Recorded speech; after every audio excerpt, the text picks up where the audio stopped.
Oo nga pala. Hindi, kasi sa labas, mahangin. Kaya pati yung damit ko, nilipad. Ever? Huwag mo ako sinusubukan, ha?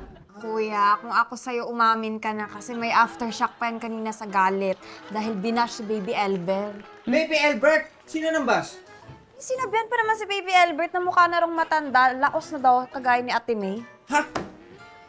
Loko yung mga yun, ah. Eh, yun na nga po yung sabi ko, kuya, di ka pinapatulan ni Ate May yung mga basher, pero nung si Baby na yung binash, ay naku, naging biglang Hulk. Nag-transform, ganon. That's my girl. Very good. Very good. Very good. Huwag mo akong that's my girl. Nasaan yung belt bag mo? Meron kasing bully doon. Si Billy. Billy the Bully. Oh, yun na rin yun. Kasi kinuha niya yung belt bag ko tapos yung cup ko. Kinuha niya. Oo. Kuya, dapat nilabanan mo, binali mo yung buto. Sige nga, baliin mo nga yung buto niya na pag